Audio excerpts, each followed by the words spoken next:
Tokoh-tokoh senior Pasifik, desak Indonesia, untuk izinkan Perserikatan Bangsa-Bangsa atau PBB berkunjung ke Papua, sebelum KTT G20.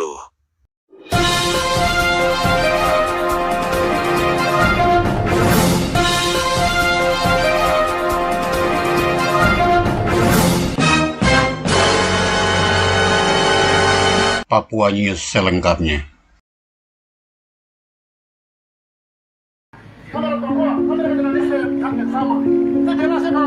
Intimidasi dan penderitaan rakyat Papua, yang tertindas di bawah pemerintah Indonesia akibat operasi militer besar-besaran dan penindasan, untuk menjadikan rakyat di tanah Papua sebagai ladang pembantaian yang brutal oleh militer Indonesia, terus mendapatkan kecaman dari berbagai penjuru dunia sekaligus menuai dukungan simpati dari berbagai negara di dunia terhadap perjuangan rakyat Papua untuk merdeka. Baru-baru ini, tokoh-tokoh senior dari negara-negara di Kepulauan Pasifik untuk kesekian kalinya kembali berkumpul untuk menyuarakan rasa keprihatinan mereka terhadap situasi dan kondisi hak asasi manusia atau HAM di tanah Papua yang terus memburuk setelah pendudukan Indonesia. Melalui sebuah statement yang diterbitkan tanggal 21 April tahun 2022 lalu, para tokoh senior Pasifik ini mendesak pemerintah Indonesia untuk segera mengizinkan Komisi Tinggi HAM PBB agar secepatnya berkunjung ke Papua. Sebelum ras Papua Melanesia musnah oleh praktek genosid pemerintah Indonesia, ketujuh tokoh-tokoh senior dari negara-negara di Kepulauan Pasifik, antara lain 1. Hilde Hein, yang merupakan mantan Presiden Republik Kepulauan Marshall. 2. Thomas Ramamesau, mantan Presiden Palau. 3.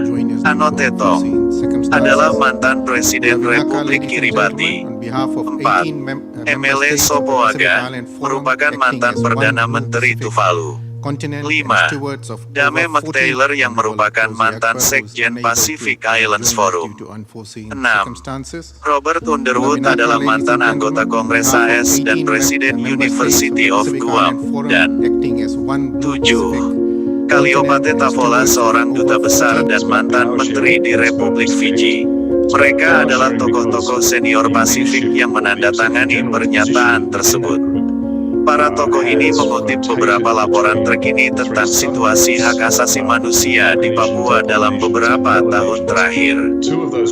Menurut laporan-laporan tersebut, situasi HAM di Papua telah memburuk tak terkendali secara signifikan. Laporan-laporan ini menunjukkan peningkatan jumlah eksekusi ekstrayudisial, penghilangan paksa dan pengungsian internal orang Papua. Tokoh-tokoh ini mengingatkan kembali komunike Pacific Islands Forum atau PIF yang dibuat di Tuvalu pada tahun 2019, yang menyambut baik undangan Indonesia untuk misi ke Papua Barat oleh Komisaris Tinggi HAM PBB. Kata mereka, komunike sangat mendorong kedua belah pihak untuk menyelesaikan waktu kunjungan, dan membuat laporan informasi berbasis bukti tentang situasi yang diberikan sebelum pertemuan pemimpin PIF berikutnya, pada tahun 2020. Terlepas dari upaya tersebut, kami memahami bahwa pemerintah Indonesia pasti tidak mengizinkan Komisaris Tinggi HAM PBB untuk mengunjungi Papua, karena mereka ingin menyembunyikan kebusukan-kebusukan operasi bersenjata di tanah Papua.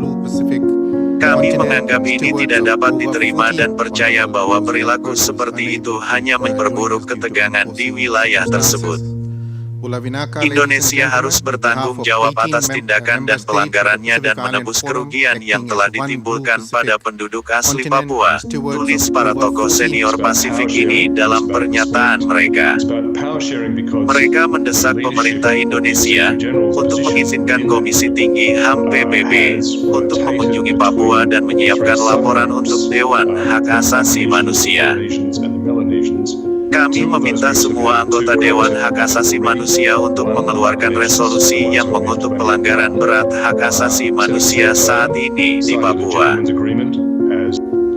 Kami selanjutnya meminta Dewan Hak Asasi Manusia untuk secara jelas mengidentifikasi pelanggaran berat hak asasi manusia dalam tinjauan berkala universal Indonesia dan untuk mengidentifikasi langkah-langkah yang jelas untuk memperbaiki pelanggaran yang terjadi. Demikian bunyi pernyataan tersebut.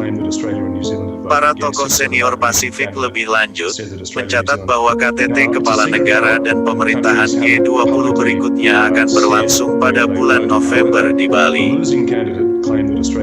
Mereka menyerukan kepada semua negara anggota G20 untuk memastikan bahwa kunjungan Komisi Tinggi HAM PBB untuk diperbolehkan mengunjungi Papua, yang dapat dilakukan sebelum pertemuan G20. Dan bahwa HCHR dapat menyiapkan laporan tentang temuannya untuk dipertimbangkan oleh G20. Sekian dan terima kasih. Anda telah menyimak Papua News terkini yang terpercaya, objektif dan independen. Silakan subscribe, like dan hidupkan loncengnya agar Anda menerima notifikasi berita-berita terbaru dari kami. Dan jangan lupa untuk share video ini.